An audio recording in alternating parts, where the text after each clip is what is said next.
नमस्कार बच्चों, कैसे हैं आप सभी। मैं आशा करती हूँ आप सब सुरक्षित होंगे, स्वस्थ होंगे, अपना ध्यान रख रहे होंगे।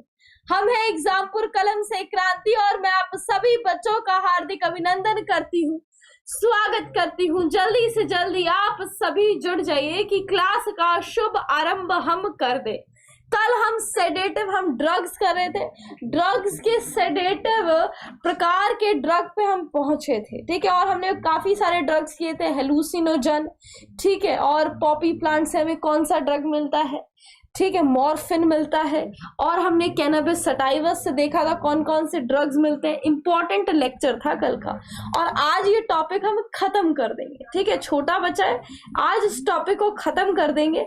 ड्रग्स मैंने आपको बोला था किस प्रकार आपसे पेपर में पक्का 1-2 मार्क्स का क्वेश्चन, 1-2 क्वेश्चन इसमें से जरूर फंसता है और बोर्ड के पेपर में 1-2 मार्क्स के क्वेश्चन पूछे जाते हैं और कॉम्पिटिटिव एग्जाम्स में भी क्वेश्चन फंसते हैं यहाँ से कि कौन से प्लांट के भाग में से ये ड्रग ली गई है। इस प्रकार के क्वेश्चन, बेलोडोना पेपरवर सोमनिफेरम ये किस भाग से लिया गया, इस प्रकार के क्वेश्चन फंसते हैं, ठीक है। इस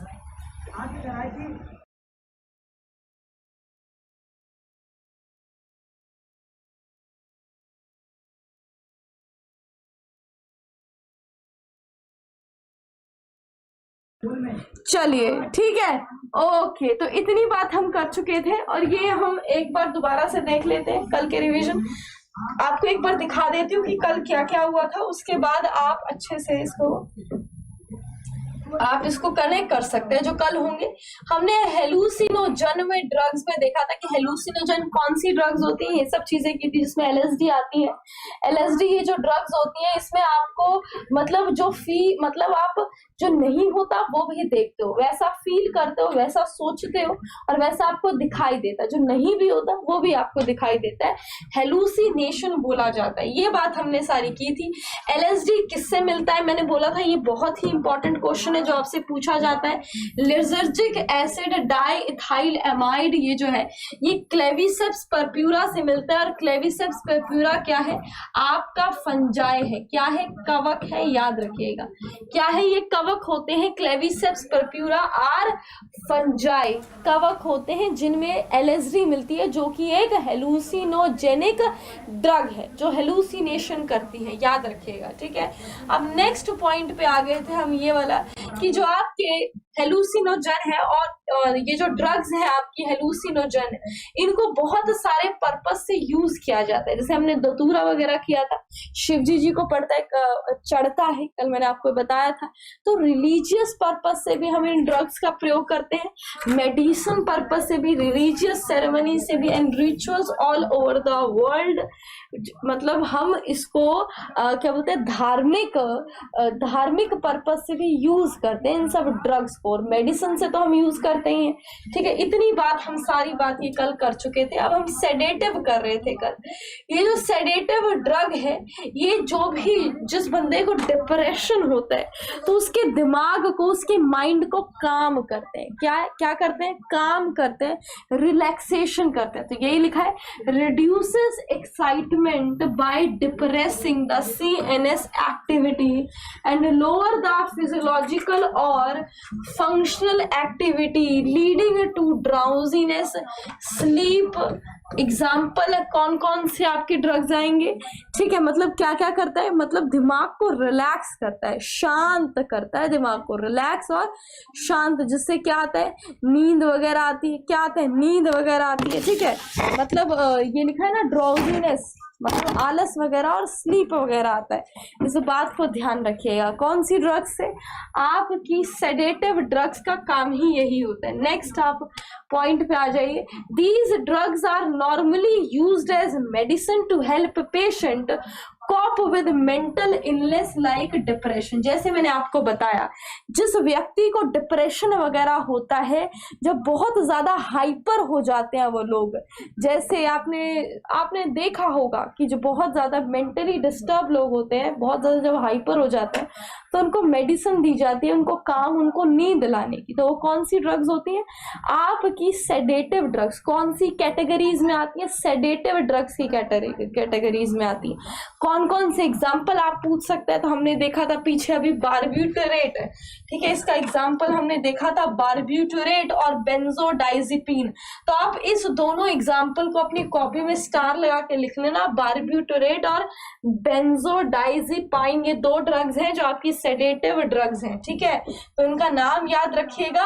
और किस किस मेंटल इलनेस में, कौन कौन सी बीमारियों में, मानसिक बीमारियों से पीड़ित रोगियों की मदद करने के लिए दवा के रूप में लिया जाता है, ठीक है।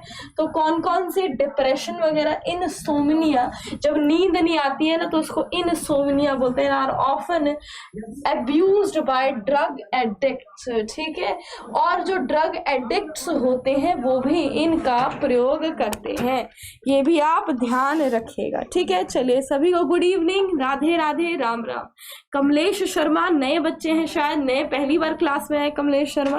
प्रीतम शर्मा, हाय हेलो, आप भी पहली बार आए क्लास में। ई वर्ल्ड सॉन्ग पुराने हैं। शिवानी, प्रतीक, मुनीता, मीना, नीलम, राजक, शुभम, प्रद्यांशी, अमित यादव, निशा यादव, बहुत ही बढ़िया, बिल्कुल। मॉर्फिन ड्रग का प्रयोग करते हैं, निशा यादव, बिल्कुल, वेरी राइट, वेरी गुड। कल हमने किया था मॉर्फिन ड्रग का ऑपरेशन थिएटर और सर्जरी वगैरह में उपयोग किया जाता है, क्योंकि ये एक एनाल्जेसिक दवाई है, ठीक है, मतलब आपके मतलब कि दर्दनाशक है, ठीक है, पेन किलर की तरह काम करती है। चलिए नेक्स्ट पॉइंट आ जाते हैं स्टिमुलेंट के ऊपर। स्टिमुलेंट मतलब जो आपको उत्तेजित कर दे किसी काम को, मतलब हाइपर कर दे।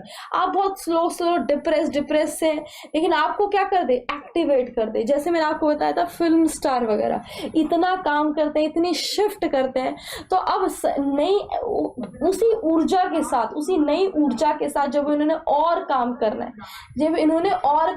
है, तो उसमें सेम ऊर्जा और सेम एनर्जी कैसे लाए भाई? तो कुछ ड्रग्स का भी प्रयोग करते हैं। तो कौन सी ड्रग्स होती है? जैसे कि स्टिमुलेंट, जैसे कि कुछ एथलीट्स वगैरह होते हैं वो भी प्रयोग करते हैं अपनी एक्टिविटी को, अपनी परफॉर्मेंस की एफिशिएंसी को इंक्रीज करने के लिए। तो ऐसी ड्रग को बोला जाता है स्टिमुलेंट, उत्तेजित करने वाली। तो these drugs stimulate the nervous system, हमारे तंत्रिका तंत्र को उत्तेजित करती है ये ड्रग। साथ में किसी व्यक्ति को अधिक जागृत, सतर्क, सक्रिय और उत्तेजना पैदा करती है। क्या करती है?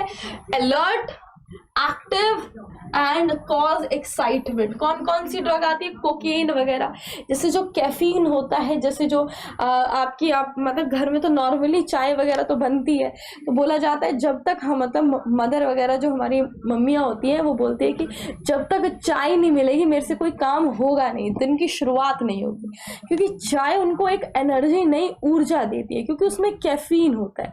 वैसे ही जो कॉफी होती है उसमें भी कैफीन होता है, वो आपकी मेटाबॉलिक रिएक्शंस को फास्ट कर देते हैं, ठीक है। इससे आपका क्या दोबारा से एक नई, मतलब आपको एक ऊर्जा जैसी प्रदान कर देते हैं, ठीक है। तो इस बात को ध्यान रखिएगा, कैफीन आपकी चाय और कॉफी में दोनों में होती है, ठीक है। तो वो भी एक ड्रग का ही काम करते हैं। बोलते हैं लत लग जाएगी चाय की, इतनी चाय मत पियो, बोलते हैं ना वैसे, क्यों? क्योंकि उसमें कैफीन होता है। और कैफीन कैसे मदद करता है? हमारी मेटाबॉलिक रिएक्शंस को फास्ट कर देता है और हमें एक नई ऊर्जा और एनर्जी दे देता है काम करने की। तो इसको ध्यान रखिएगा, कैफीन। और दूसरा क्या है? कोकेन। कोकेन व्हाइट कलर का पाउडर होता है, मैंने आपको बताया भी था, कल देखा था हमने। एम्फीटामिन एक और ड्रग है। इन तीनों ड्रग्स को अपनी कॉपी में लिख लीजिएगा, स्टिमुलेंट।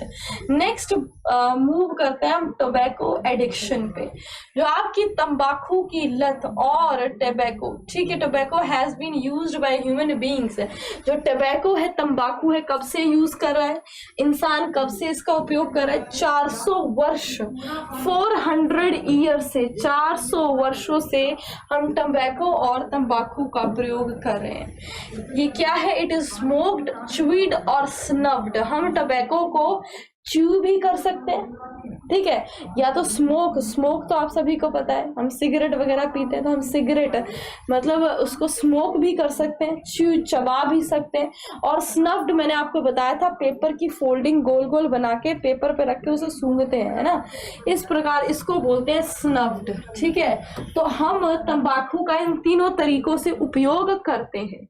अब tobacco contain large number of chemical substance, ठीक है, आपका जो तंबाकू होता है उसमें एक कंपाउंड होता है, रासायनिक पदार्थ जो बहुत ही हार्मफुल होता है, जिसका नाम होता है निकोटीन। क्या नाम होता है? निकोटीन, जो कि एक एल्कालॉइड है। एल्कालॉइड भी एक आपका यौगिक कंपाउंड का ही प्रकार है।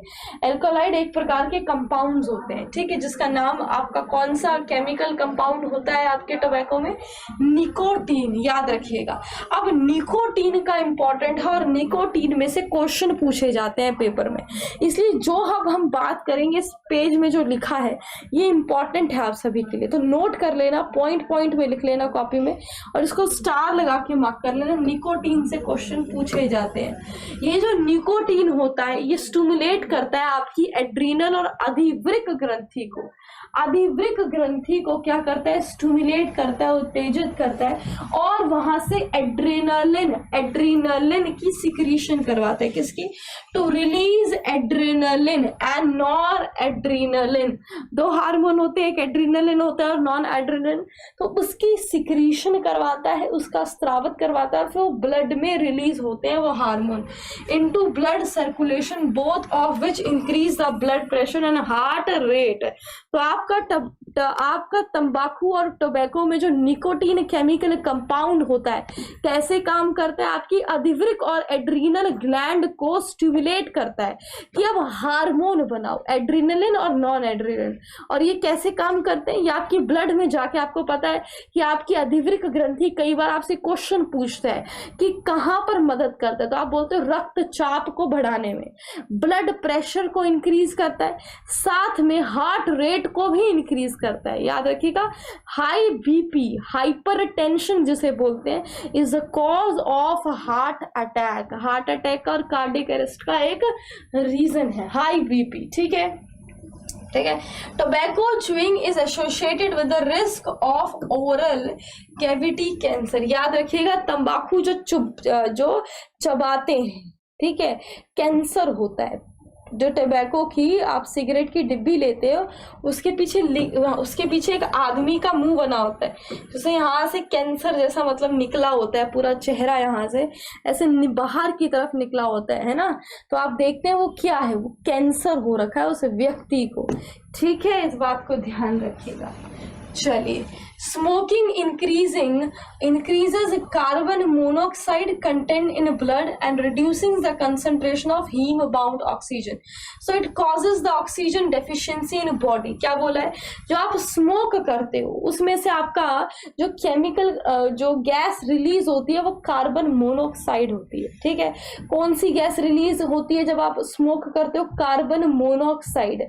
ये जो गैस है आपके ब्लड में चली जाती है, और आपका ब्लड, आपको पता है आपके रक्त के अंदर हीमोग्लोबिन प्रोटीन होती है जो किसके साथ बाइंड करते हैं? ऑक्सीजन के साथ। लेकिन कार्बन मोनोऑक्साइड ऑक्सीजन को हटा के खुद बाइंड कर जाती है। याद रखिएगा, कार्बन मोनोऑक्साइड की एफिशिएंसी ज्यादा होती है तो वो उससे बाइंड कर जाएगी आपके हीमोग्लोबिन से। तो smoking increasing carbon monoxide content in blood and reduces the concentration of haem bound oxygen. कहने का मतलब जो हीमोग्लोबिन से ऑक्सीजन बाइंड हो रही थी इसकी कंसंट्रेशन को कम कर देती है, क्योंकि अब हीमोग्लोबिन से क्या बाइंड हो रहा है? कार्बन मोनोऑक्साइड बाइंड हो रहा है। सो इट कॉजेज ऑक्सीजन की डेफिशिएंसी हो जाती है। Oxygen deficiency in body is associated with increase incidence of cancer of lungs, जिससे लंग कैंसर ठीक है, आपके लंग का कैंसर हो सकता है, and urinary bladder and throat bronchitis, emphysema and coronary heart disease and gastric ulcer, ये सारे रोग हो सकते हैं जब ऑक्सीजन की कमी होने लगती है, और डेथ भी होती है। आप सभी को पता है ऑक्सीजन की कमी शरीर में मतलब क्या, कि ऑर्गन मर रहे हैं, क्योंकि ऑक्सीजन हमारे लिए किस लिए जरूरी है, रेस्पायरेशन, श्वसन क्रिया के लिए। उस क्रिया से एटीपी और ऊर्जा बनती है जो काम करने में मदद करती है। अगर किसी के पास ऊर्जा नहीं है, एनर्जी नहीं है काम करने की, तो उसका शरीर ऐसे ढीला सा पड़ जाता है, मतलब एक डेड के साथ। तो वैसे ही हमारी सेल और टिश्यू में ऊर्जा नहीं मिलेगी तो डेथ हो जाएगी। तो ऐसे करने से मतलब ऑक्सीजन की अवेलेबिलिटी ना होने से अल्टीमेटली डेथ हो जाती है। और ये सभी आपके क्या होते हैं, थ्रोट कैंसर, ब्रोंकाइटिस जो कि ब्रोंकियोल्स की बीमारी है जिसकी वॉल्स वगैरह डैमेज हो जाती हैं, वो होता है ब्रोंकाइटिस, ठीक है। और गैस्ट्रिक अल्सर वगैरह ये सभी आपके रोग हैं जब आपका हीमोग्लोबिन के साथ कार्बन मोनोऑक्साइड जुड़ेगी, याद रखिएगा। चलिए, समझ में आ गया, आगे बढ़ जाते हैं। Smoking is very prevalent in society, both among youth and the old. There is a need to spread awareness about its addictive nature, and addict must be given proper medical help and counseling. ये सिर्फ आपको मैंने page इसलिए आपको दिया है कि आप समझ सके, जो स्मोक करते हैं, जो अभी सिगरेट लेते हैं, वो लेना बंद कर दें, ठीक है, क्योंकि smoking is injurious to health लिखा होता है उस पैकेट के ऊपर जो आप सिगरेट का डब्बा लेते हैं, ठीक है। क्योंकि लॉन्ग टर्म में अभी तो मजा आएगा, लेकिन लॉन्ग टर्म में जब आप आगे बुढ़ापे में जाओगे तो वही चीज आपके लिए खतरनाक साबित होती है।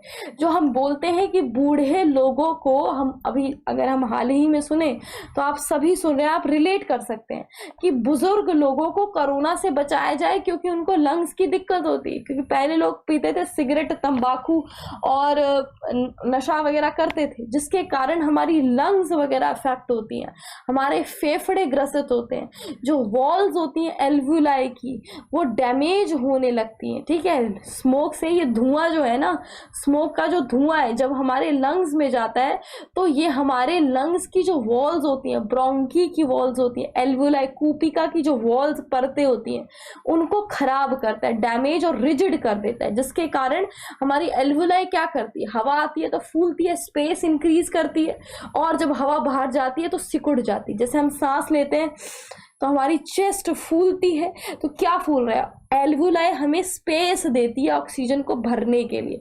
लेकिन जब ये रिजिड हो जाएगी, मजबूत हो जाएगी, तो क्या फूल पाएगी, क्या ये स्पेस दे पाएगी ऑक्सीजन के लिए, नहीं दे पाएगी, ना तो ये सिकुड़ पाएगी, ना तो ये रिलैक्स हो पाएगी। तो ये रोग जिसकी वजह से आप सांस लेने में दिक्कत होती है, ठीक है, ठीक है, याद रखेंगे, ठीक है, इस बात को याद रखेंगे, बिल्कुल, बहुत बढ़िया। आगे बढ़ जाते हैं इसके साथ। चलिए, यहीं पर आपका ये वाला टॉपिक तो यहीं पर खत्म हो गया है, ठीक है, ये वाला टॉपिक तो आपका यहीं पर खत्म हो गया है ड्रग्स का। अब आते हैं कुछ क्वेश्चंस, ठीक है, अब आते हैं कुछ क्वेश्चंस। आज का टॉपिक तो यहीं पर खत्म हो गया है। अब करने हमें कुछ क्वेश्चंस हम कल स्टार्ट करेंगे, ठीक है बेटा। तो क्वेश्चंस हम कल शुरुआत करेंगे, और कल तो संडे है, मंडे को ही होगा। अब तो आपका पूरा के पूरे क्वेश्चंस इस चैप्टर की शुरुआत हम कल करेंगे। तो आज का ये जो टॉपिक है वो यहीं पर है, और आपका चैप्टर कंप्लीट हो गया है, आपका human health and disease chapter complete हो गया। अब इसके एक बार एमसीक्यूज करने हैं, देन हम नेक्स्ट चैप्टर करेंगे अपना, जो आपके क्लास 12 का इसके बाद का नेक्स्ट चैप्टर है, ठीक है। तो आप सभी का बहुत बहुत धन्यवाद। जय हिंद, जय भारत।